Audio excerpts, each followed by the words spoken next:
And I see our children are even more happier now, because when we were separated in the house, we are two sad parents who didn't love each other. And the children could sense that. Because sometimes we feel like children are stupid, they don't understand. But after the separation, my children told me, Mama, you made the right decision, because we would see that you guys, you father and mother, you are not happy. We're just staying, I don't know, for whatever reason. So, but let me tell you, in the beginning when I used to go sometimes to my therapist, I'm like, I cannot make it. I cannot make it. But she gave me the tools. And as the months went along, I realized that the fear of the unknown can keep you in a dead marriage. The fear of the unknown can keep you, can make you stay in a situation where you're like, you know deep inside, this situation is toxic, this situation ain't good for my mental health, but you stay there because of the children, you stay there because of financial reasons, you stay there because of fake love.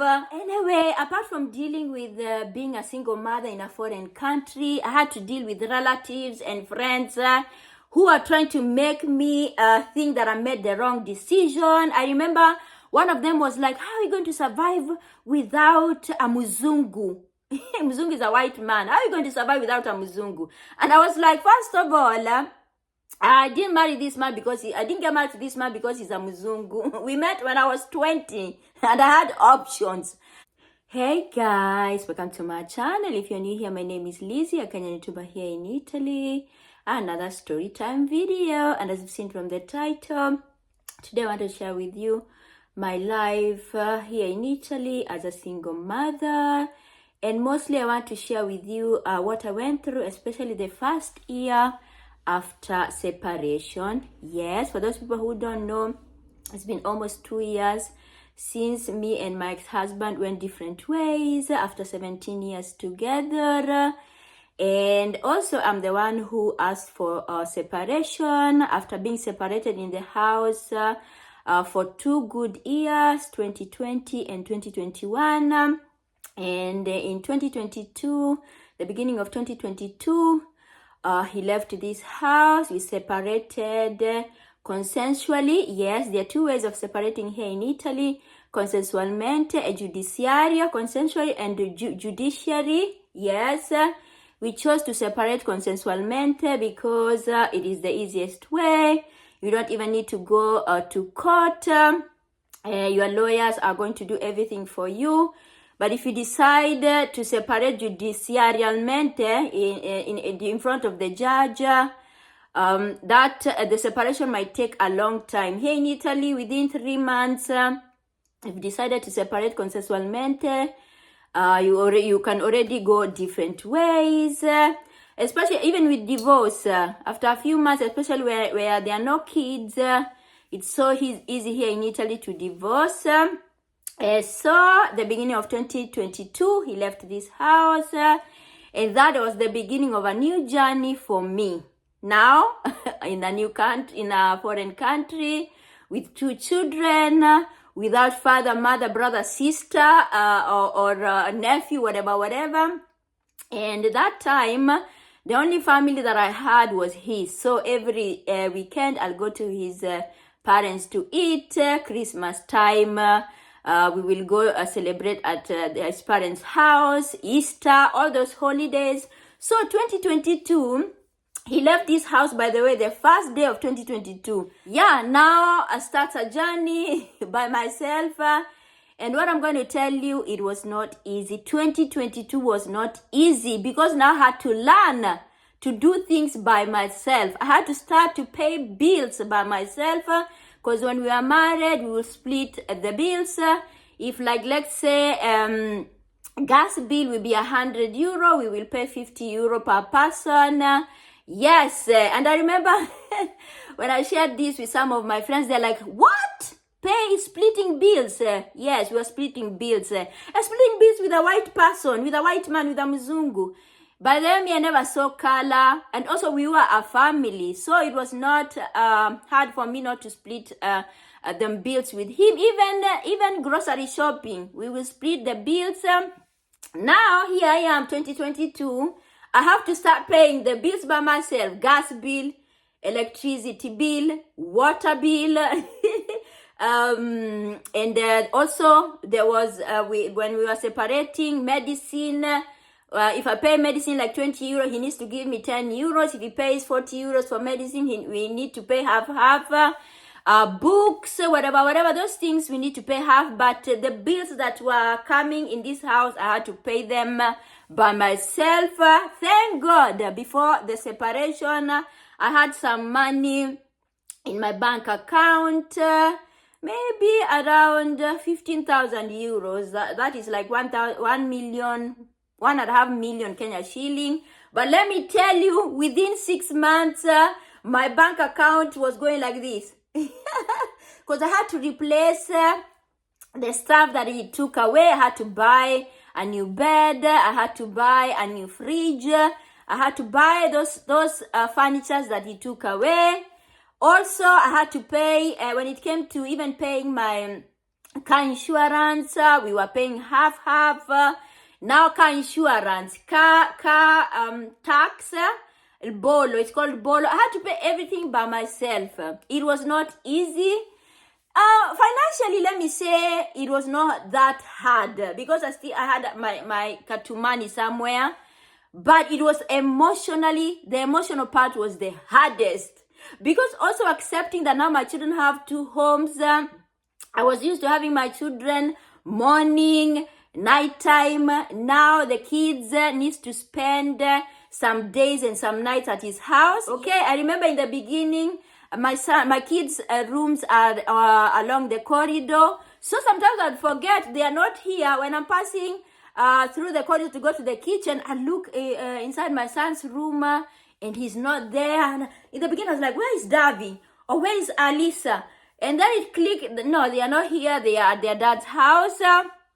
Plus, I also went into depression. I was already depressed when we were separated 2 years here in the house. But in 2022, the depression got worse. It got worse. But thank God, immediately after we separated, I started therapy. So it was so easy for me. At least when here I was not okay, I would run to my therapist and she took me through all the emotions. Sometimes I would go there and I'd be like, why? Maybe I could have held on for a little bit. Did I make a mistake to ask for divorce? Even if deep inside I knew our marriage was over. But you know, as a human being, you have doubts and you're like, maybe I could have stuck in a bit longer. But my therapist was so good. She would tell me, if this is what your decision, that means that you had come to the end of the road. Because those 2 years that you are separated in the house, it took a toll on your mental health. So anyway, 2022 have to deal with not having a family. Because now that part of his family, some of them, they don't even talk to me. We don't talk to each other anymore. So anyway, apart from dealing with being a single mother in a foreign country, I had to deal with relatives and friends who are trying to make me think that I made the wrong decision. I remember one of them was like, how are you going to survive without a Muzungu? Muzungu is a white man. How are you going to survive without a Muzungu? And I was like, first of all, I didn't marry this man because I didn't get married to this man because he's a Muzungu. We met when I was 20 and I had options. I was in love with him, and even him, by then he had options. He was only 24 and handsome, by the way. If you get to watch some of the videos where you can see his face, he was, and he's a handsome man. And you're like, how are you going to survive without a Muzungu? And to try and convince them, no, I am strong, I can survive. They're like, For me, I would tell him to, you get back together, because Liz, it's going to be hard, It's going to be hard. And in fact, those people, I had to cut them out of my life. I didn't want anyone who came with negative energy. I moved toward those people who told me, you can survive. This is your decision, and you know the reason as to why you chose this path. You can survive. But those people who are negative, in my ear, like, how are you going to survive without a muzungu? How are you going to pay your bills? How are you going to take care of those children alone in a foreign country? Hey, you need to get a new man as soon as possible so that he can help you. Those people, I had to cut them off. And even now, almost 2 years, because it will be 2 years in January 2024. They are not in my life anymore. And let me just say, almost 2 years later, I am okay. I believe more in myself. I have not yet looked for a man just because. But let me tell you, in the beginning when I used to go sometimes to my therapist, I'm like, I cannot make it. But she gave me the tools. And as the months went along, I realized that the fear of the unknown can keep you in a dead marriage. The fear of the unknown can keep you, can make you stay in a situation where you're like, deep inside, this situation is toxic. This situation ain't good for my mental health. But you stay there because of the children. You stay there because of financial reasons. You stay there because of fake love. And I'm glad. Almost 2 years later, I don't regret the decision of asking for separation because the marriage was dead. The marriage was dead because even my ex-husband, I didn't see even from his part where he was like, let's go to see a marriage counselor or whatever. He was okay. He was okay with being separated in the house. And I also made that decision of asking for separation because to give even my daughter, especially my daughter, a good example of if the marriage doesn't work, you can go different ways. I love that we are good co-parents. We don't give each other problems. And I see our children are even more happier now because when we were separated in the house, we are two sad parents who didn't love each other. And the children could sense that. Because sometimes we feel like children are stupid, they don't understand. But after the separation, my children told me, Mama, you made the right decision because we would see that you guys, you father and mother, you are not happy. But just staying, I don't know, for whatever reason. So, anyway, I'm here to encourage someone that if you feel like your marriage is not going anywhere, try your best to make it work. But if it does not work, there's still life after marriage. Okay? Instead of staying there and you die of depression, you die of mental health issues because a dead marriage can make you go kolo, can make you go cuckoo here in the head. Please get the courage to leave. If you have tried your best, I'm not here to advocate for people to say, you leave your marriage, no. But if you've come to the end of the road where you're like, this thing is not working, you can still have a life after that. Look at me. I'm a good testimony that there's life after divorce. And also, and for the women, after you divorce or you separate, work on yourself first before you jump into another relationship or marriage. Like me, I am not in a hurry. I don't feel like I need a man right now, because I need to work on them traumas. I need to work on me before I bring another person in my life. So I focus on taking care of the children. I focus on my job. I focus on me being better, because as we speak right now, 2 years later, I am not ready. I am not ready really to love someone else. I'm not ready to share my life with anyone. So anyway, it is possible. Life after divorce is possible, but you need to make good decisions as a single mother for you and your children. For you and your children, because any bad decision that you make will affect your children.